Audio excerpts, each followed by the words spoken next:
How is everybody doing? I hope you guys have had a fantastic weekend, a great start to your Monday. It's a little dreary outside on my end, but we're getting by because today I actually implemented in something, which is the topic tonight, self-care. So tonight I want to take some time to be able to talk to everybody about the tactics, some tips, some habits that you should be implementing to take care of yourself, to have some self-care in your schedule, in your daily schedule, weekly schedule, and planned out throughout your monthly schedule all over throughout the year. So this is something that I've been focusing a little bit more heavily on because without recovery, without the proper side of recovery and the counterbalance to all the damage that you do in the gym, to all the stress that you have within your life, if you don't balance that out, then eventually you can only burn the candle at both ends for so long. You have to take some time to recuperate, to rejuvenate, and to recharge those internal batteries so that you can be a better you, provide more towards your friends, towards your family, community, and have more energy towards your fitness. So when it comes to self-care, I mean, it's just absolutely necessary for all those reasons that I listed. In It makes you better at your job. It makes you a better husband. It makes you a better wife, fiance, girlfriend, boyfriend. Doesn't matter. Maybe you're just a friend, but it makes you a better friend. It makes you better in your relationships, and it makes you better at your hobbies.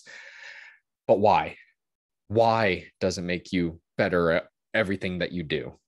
Because it almost seems like a cliche. It almost seems like one of those things that we're all told to take care of ourselves, to spend time meditating, going on walks, go on a hike, social media detox, digital detox, stay off your phone, stay off the TV, don't watch the news, go for a walk, read a book.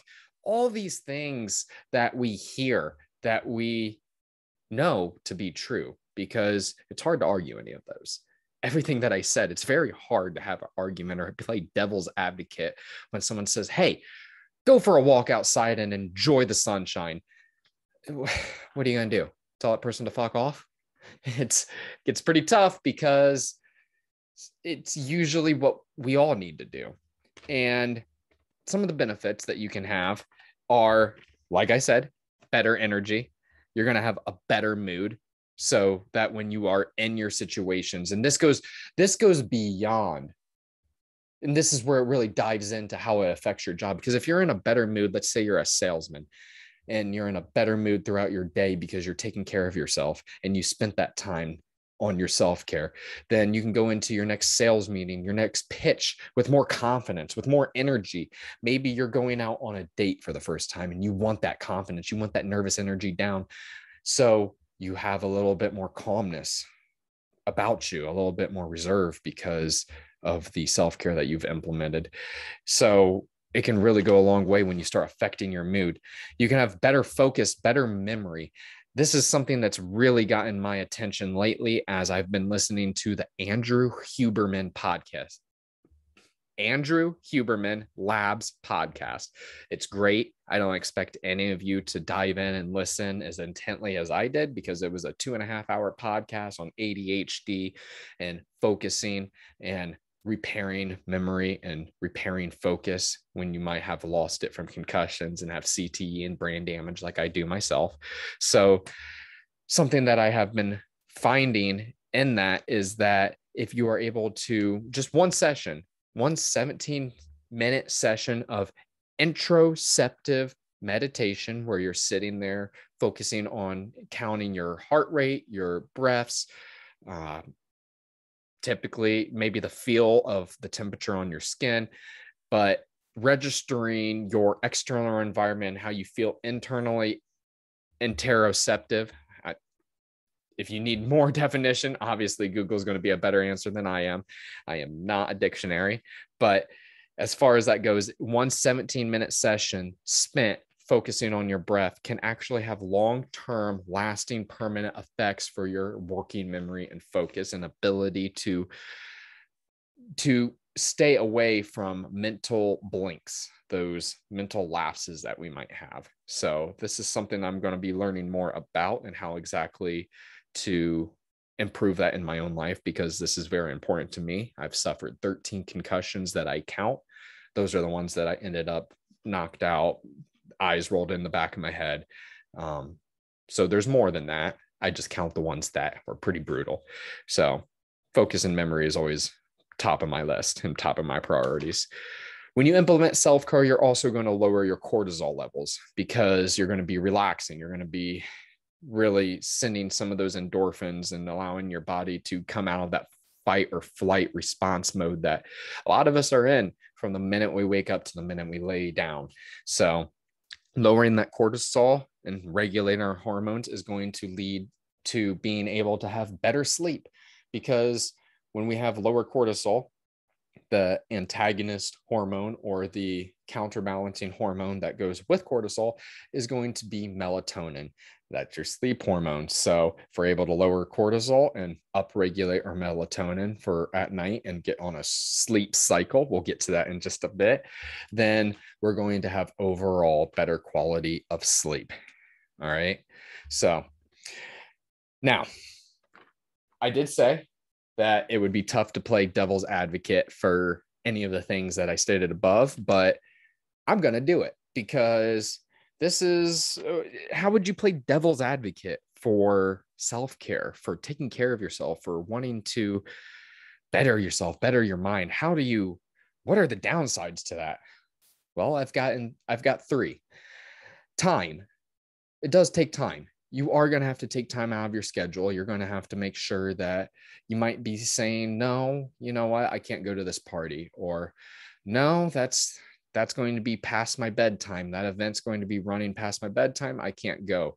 And we're going to get into a little bit about how setting boundaries is vastly important when you are trying to fix your schedule.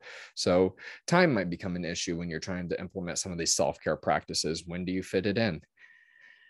Maybe people are mad at you for turning them down. Maybe you decide to stay in on a Saturday night instead of going out with your friends. And because of that, your friends get a little petty, get a little angry that you didn't go out and enjoy some drinks with them, but you were taking care of yourself. So maybe you got to risk pissing off a couple friends, pissing off some family members, and saying no to events. And then you might be less fun. You might be viewed as a less fun person, the old guy, the old lady that is trying to, or is just, not necessarily joining in all the fun. So you might be viewed as the less fun person, and that's okay. So those are 3 points where I thought of where you play devil's advocate if you were trying to figure out of how to get out of the self-care.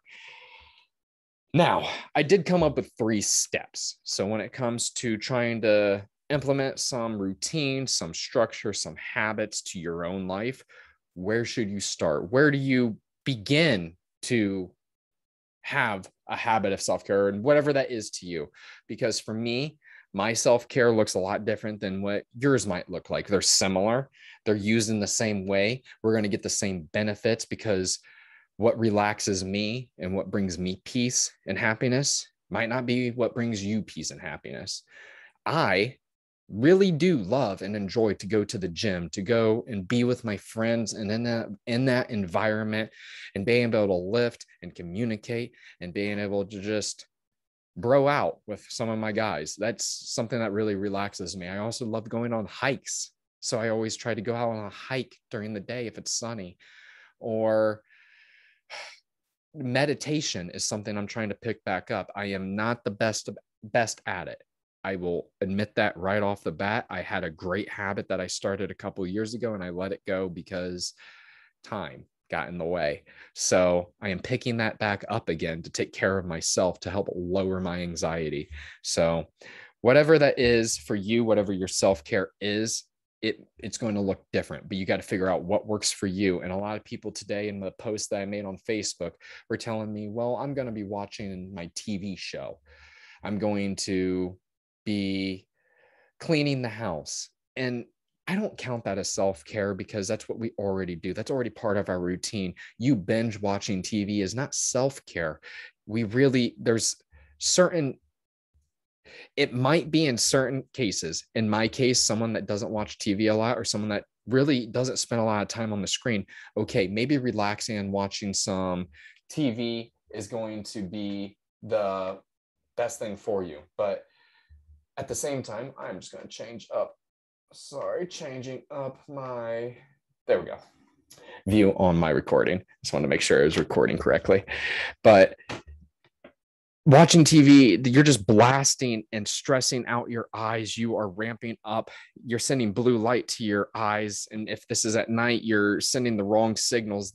The ones that should be telling you to go to bed, you're blasting an artificial sun in your face that's going to be keeping you up, keep your mind running. So I don't count that as self-care in that instance.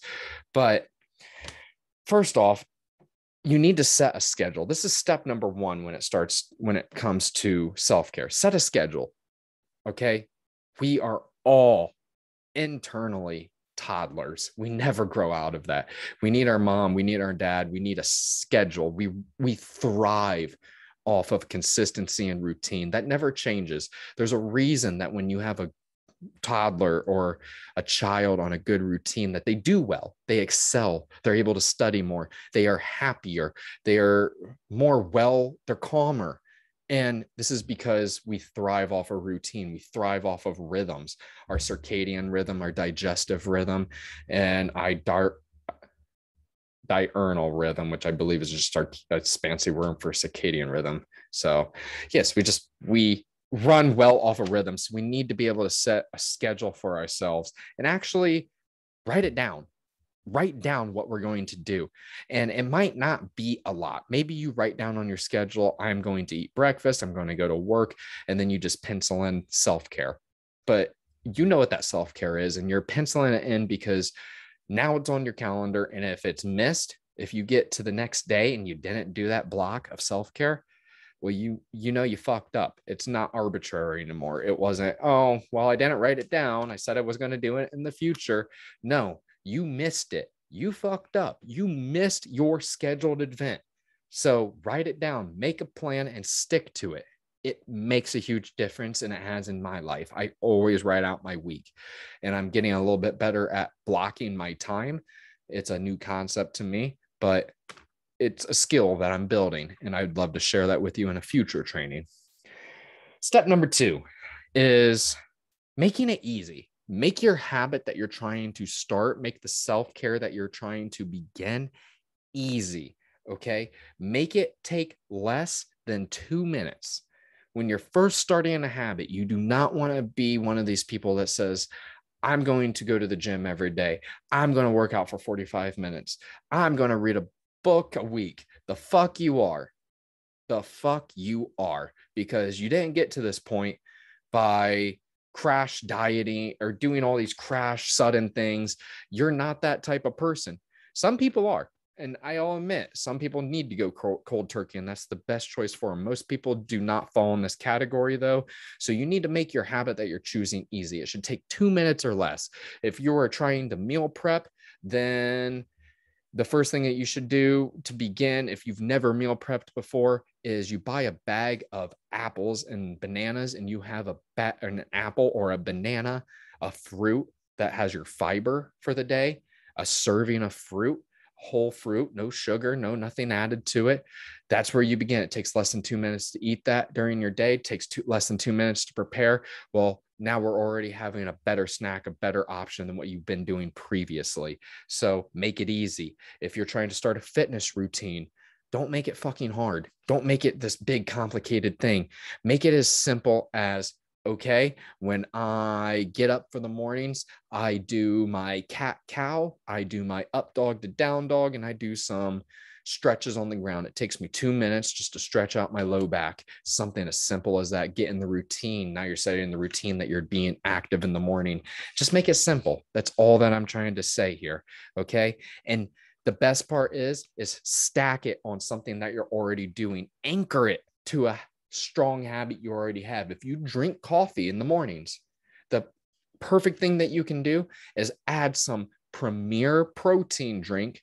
Okay, they're 30. They come in little cartons. You can buy them at Costco and Sam's Club. They come in a big case of 30, but they're 30 grams of protein per serving. Get the vanilla or get the coffee latte flavor, and you can, instead of using a regular creamer, you can actually use that Premier Protein and pour it into your coffee. Now you have like protein coffee creamer that's going to, yes, it's not going to be your your Delight, your Reese's peanut butter cups, or your Oreos, but that's the point. We're trying to replace and get better habits. So anchor it to something you're already doing. You're already drinking coffee. Add your Premier Protein to your coffee and then drink the rest, and now you've got 30 grams of protein set, ready for the day. Not only that, was we anchored some breakfast into your day, because a lot of people skip breakfast. So that's another great way that you can stack your habits. Stack your habits with something that you're already doing. If you're trying to implement something, add it on to what you're already doing. If you brush, everybody brushes their teeth at night, and if you don't, talk to me afterwards. We're going to have a talk beyond just fitness and health. We're going to figure out why the fuck you aren't brushing your teeth. But add in like reading a book for 2 minutes after you brush your teeth or before you brush your teeth. Or maybe you want to get better at stretching, or maybe you want to meditate. Make your meditation 2 minutes. Don't make it 17 minutes like I suggested. If you're just starting, make it 2 minutes. Make it easy. Make it attainable. Okay. That is step number 2. Okay. Step number 3 is going off of the previous 2, and especially the first one was setting your schedule, but this is protect your schedule. This is setting boundaries, being able to say no, being able to tell your friends to fuck off, being able to tell family to fuck off. And this is important because this is where it gets real for a lot of people, because we try to provide so much for everybody else. We try to, and this is going to get back and bring it full circle to why taking time to do self-care makes us a better person in our community, makes us a better mother, father, husband, wife, brother, sister, friend, family member. It's because when we set these boundaries, we are being an example for what others should be doing. We have to have these boundaries in our lives because others will intrude, will extend beyond ourselves to please others, to go to make sure that we're taking care of others, but the last person we take care of is ourselves. And the best example that I can give of this, and it's the greatest example, is when you get on a plane, the flight attendant tells you if the plane goes down, please, the face mask will drop above. Put yours on first before helping the person next to you. Why? Because if you pass out while trying to put that person's on, and you don't put that person's mask on correctly, and they end up passing out and you end up passing out, that's a 2-for-1. And that's not a good thing. So take care of yourself first so that you can guarantee that you can bring up others. Everybody has some personal responsibility. Everybody should be taking care of themselves already, but we know that's not the case in always. So the first thing that you can do is take care of yourself. Bring yourself up first. Lead by example. Be a role model. And then once you have taken care of yourself, you can spend that newfound energy to bring up, raise up, and give to others. Okay. And I'm very passionate about this right now because this is something I feel that's lacking. I feel like everybody, myself included, is working themselves into the ground, that is trying to ignore the world that's going on right now, that we're just so, everything's so crazy that I find a lot of people so stressed and not taking care of themselves, and some being sucked into social media 12 hours a day, some working themselves relentlessly to forget everything that's going on, and some people that are falling into depression and being anxious and not in a good spot. And I just want you to know that I'm here for you. And I hope that this training has helped you to get some clarity as to where you should start on what you can do. And I hope this has really helped you. And if it has, please let me know. Please drop a comment. Please share this with your friends and let me know if there's anything else I can do for you going forward. Okay. Because I know this is something that takes time to implement. So we're in this together. Beyond that, I am running a 6-month scholarship for my coaching business, GW Fitness LLC. And we are in month nine of starting in my business and going into 2.5 months here of being full-time. And I'm blessed to be able to provide and be able to coach others towards health and being able to raise others up. And right now I'm being able to offer a 6-month scholarship of my entire system, taking you through my Halo Fat Assault system, where we're going to be really rehabbing your metabolism, building muscle, and then losing the fat. And not only that, I'm going to teach you how to sustain that lifelong, because everybody forgets this part. It doesn't matter if you lose 50 pounds, if you gain 60 back. I want you to lose 30 pounds and never see that weight again. I want you to feel confident in the mirror. I want you to be happy. I want you to love yourself, and I want you to be able to provide for others. So if you're interested in that, get in contact with me. I have a registration link. The winner is going to be drawn on the 25th, this Saturday, September. So be sure to get in contact with me soon, get that filled out, and we'll get you registered and signed up. And I will be picking a winner based on the best answer as to why you should receive 6 months of coaching from me. The best why, the person that needs it the most, is going to win. So thank you all for tuning in tonight. Thank you all for watching the replay. I hope this has helped. I'll talk to you all soon. Love you all. Take care.